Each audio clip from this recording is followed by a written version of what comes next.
But strip is very useful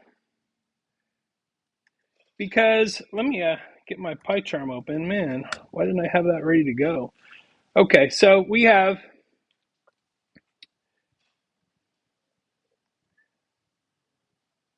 there we go, this window. Okay, so let's say this. Let's say we have str password equals input, enter your password. So I'm asking the user for a password. And then I say print.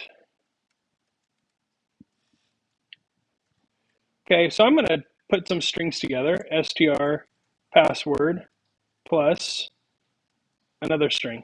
So what I'm doing here is I'm just adding those strings together, which we know from last time that if you add strings together, all it does is it literally just puts them together. It adds them.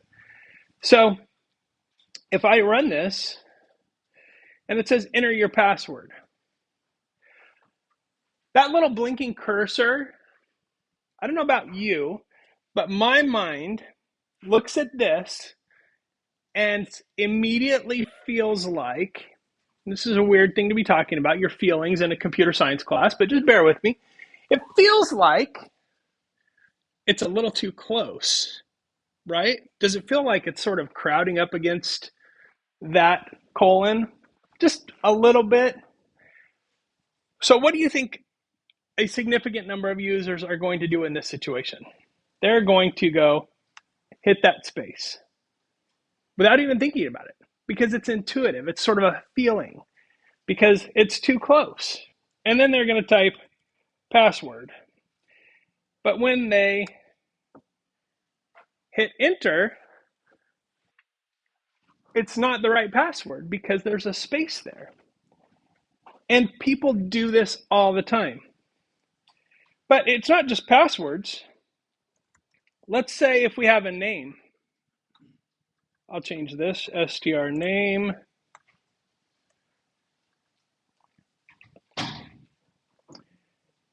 Now enter your name.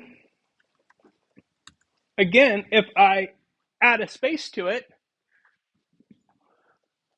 now that becomes part of that name, has a space. Well, what's the big deal about that? It still says Bill either way, right?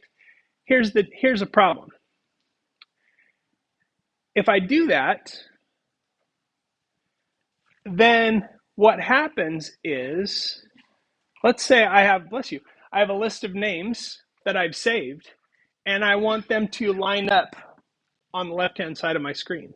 Can I do that reliably? No, because that has a space in it. It's going to mess me up, and that's kind of frustrating.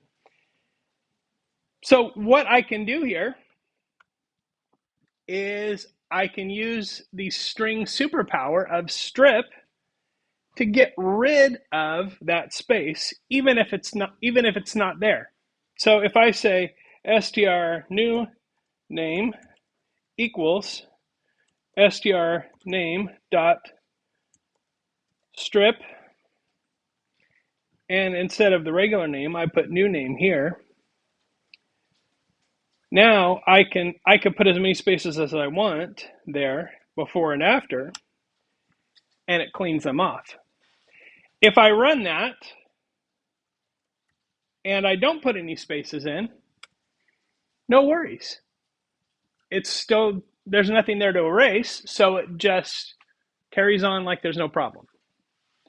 Very, very handy. Very, very useful for cleaning up strings if you don't want that extra space before and after. So a couple of things here. That's good. Now I want to talk about what's better.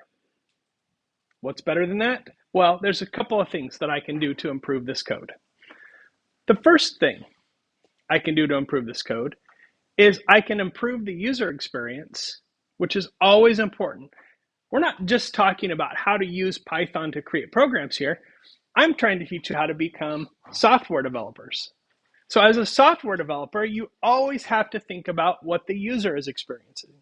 So somebody using this software, we don't want them to feel like they have to hit space before they start typing. So what can we do?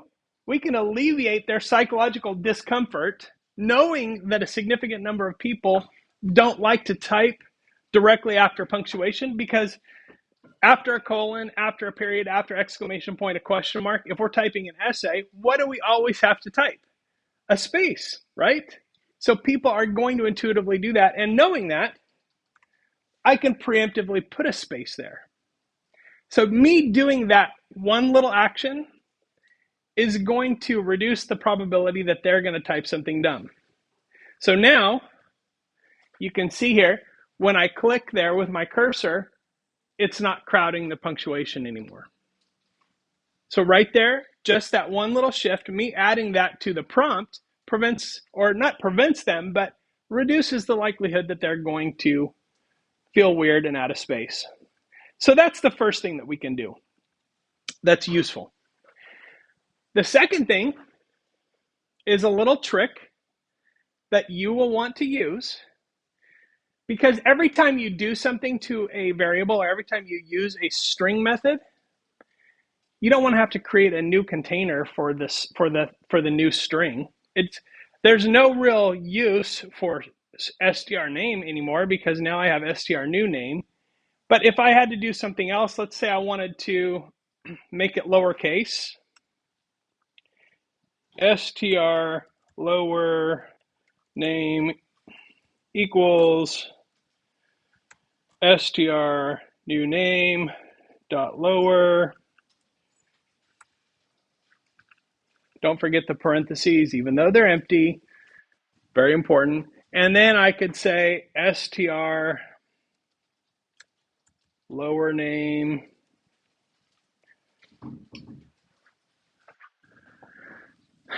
The problem with this is that if I keep doing this every time I do a string method here, if I create a new variable to hold the result, I'm basically leaving a wasteland of variables out there that are not used. It's not efficient, and it's likely to make things confusing for me later on down the road. So there's a trick here. The first trick is called self-assignment. Now, assignment, we know, is when we tell a variable that it's going to contain a certain thing. Like right here, str name is assigned the value, whatever is returned from that input function. That's what assignment is. Self-assignment is when we take something out of a container, we do something to it, and we put it back in the same container. Self-assignment, instead of creating a new name here, just says str name. And I can use self-assignment over and over and over. Now notice there's only one variable.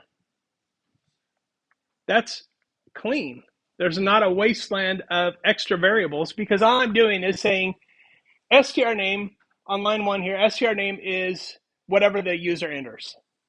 Next, str name is equal to whatever's in str name after I run strip on that. Next, str name is equal to whatever's currently in str name after I run lower on it. So now, when I run this, if I type Bill and hit enter, it will do all of those things. Really clean, no variables. But wait, there's more. I can do this in fewer steps. Okay, so there's one more thing I can do to make this easier. It's called method chaining. Sometimes people call it method stacking. So instead of having 2 lines, oops, didn't mean to do that. Instead of having 2 lines here, watch what I can do here. I can say strip dot lower. Why does that work? It's kind of crazy, but it's very efficient, right? It's simple. It works because strname.strip returns a string. And since this part is a string, that's what it gives me, I can put a dot, I can use a string method on it because the product of that is a string. Does that make sense? Okay. And then it does all of that, puts it back into the same container, and then prints it out. So method chaining is really, really useful for reducing the amount of code that you have to have. Yes, sir. Not really. You're gonna confuse yourself before the computer has a problem with it. Guaranteed. Yeah. At some point, I will say this. At some point, chaining several methods, one after the other, can become hard to read because imagine if your code looks like this, right? Then you're like, so I do this, I do this. If every one of those is something different, it's harder to track. So there's a balance. At some point, you might want to just do a new line and use self-assignment so that you can track what's going on a little bit easier. Okay? So that is that.